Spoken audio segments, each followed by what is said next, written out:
So if revenues stay at these projections, if we project expenditures at increasing at a stated percentage, then we will be at a certain point. And I guess it just reminds me of the fact that none of us can predict where we're going to be a year from now, no less 2 years from now, no less 3 years from now.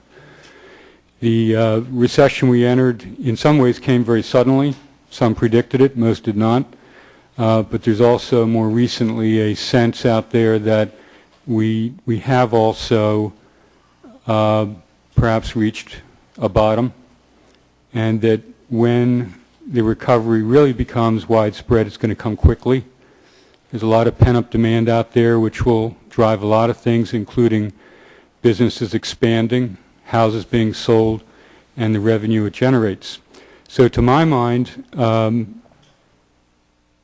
this is what drives my decision on this, because I believe that as an elected official, I still have to look at where I think things will be a year from now. And my own view is they're going to be a lot better than they are now. Maybe not, but I think they will.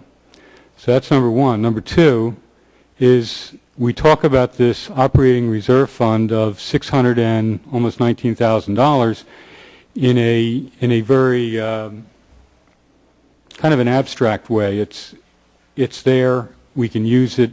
We don't want to take too much because a conservative management approach would not want us to deplete it too far, all of which is true.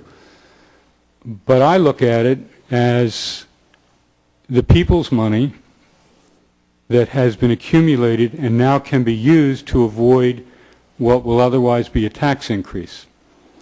And I called it a rainy day fund. Maybe I should have called it a snowy day fund. But whatever the metaphor is, I think it's there initially to try and not have an additional tax burden upon our residents. And I look at it that way. I'd like to see a healthier fund balance going into 2011 and 12, but I myself am willing to wait until the end of next year to see what happens and to not do the tax increase this year and see if things markedly improve as fast as things 2 years ago markedly deteriorated. And for me, that's what drives this decision. I think the fund is there. It's the people's money.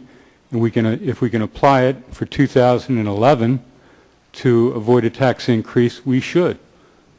Perry spoke at work session about the messages being taken from the election on Tuesday, and it's fair to say that people out there, regardless of political orientation or any other persuasion,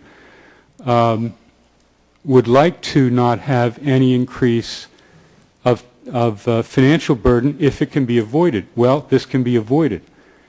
It's true we may be facing a similar problem next year, but maybe we won't in the degree to which it may be. And for me, that's what's important. An additional year, the money's there in that fund for just this kind of circumstance, and it seems to me if we can apply it, avoid the tax increase, then that is a service well done for our residents. And then, Lord willing, perhaps a year from now we'll not be having the same conversation. But if we do, it will be of necessity than it is today or tonight.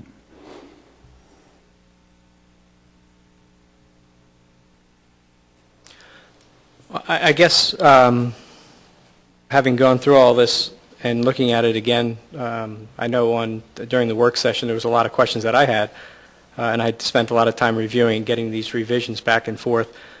I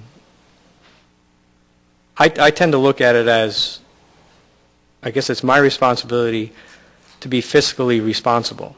And I agree with the $200,000, but we're doing that regardless of which option we go ahead with.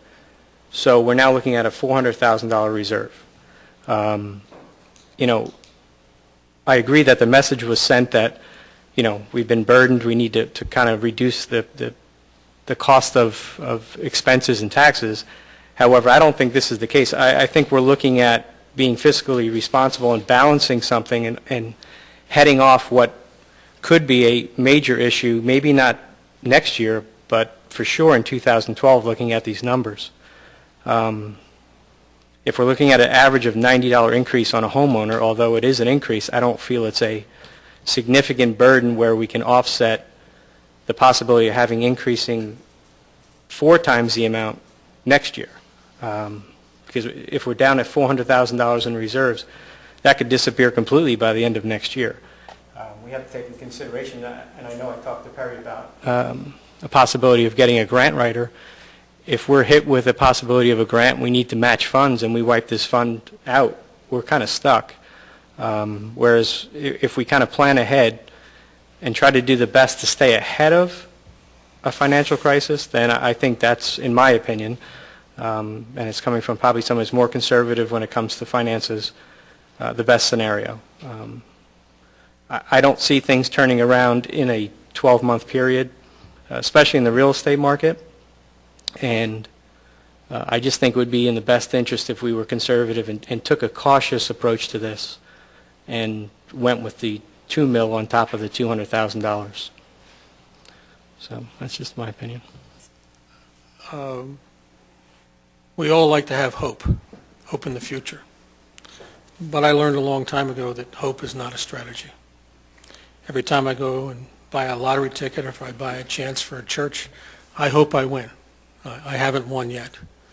And to John's point, I think we owe it to the residents of this town to begin to build up the capital of the borough. And I would be in favor of doing something sooner rather than later.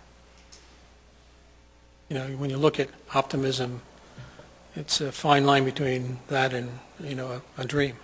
And sometimes dreams come true, sometimes they don't. Sometimes they turn into nightmares.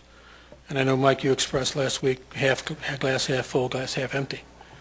But as I look at the economy and talk to my associates in the financial services industry, the steps that are being taken by the Treasury today and in terms of monetizing our debt is going to lead to an inflationary cycle. Not necessarily a good inflationary cycle, a bad one. And we can sit back and say, well, we're going to have recovery, it's going to be swift, it's going to be quick. We could have some runaway inflation. If we have runaway inflation, it could have a very negative impact on our operating expenses because the price of things could go out of control. I think we need to take that into consideration along with your recovery scenario. So I think we get prepared this year and not wait till next year because we could be looking at a $4 million increase next year or perhaps more. And I think it would be easier for our residents to accept a calmer state approach rather than sitting back saying, well, I hope things happen. I hope Stockburger gets done. I'd love to see more development in the borough and more townhouses and businesses being developed. But in reality, if that started today, we wouldn't see that until 2013, that things don't get built that quickly.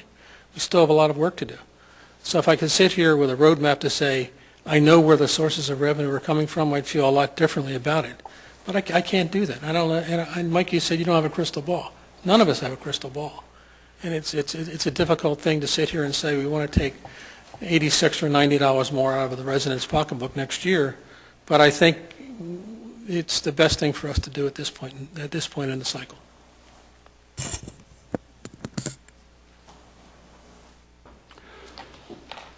I think it's been fairly well illustrated, the difference in approach, and you just articulated it well, Bob.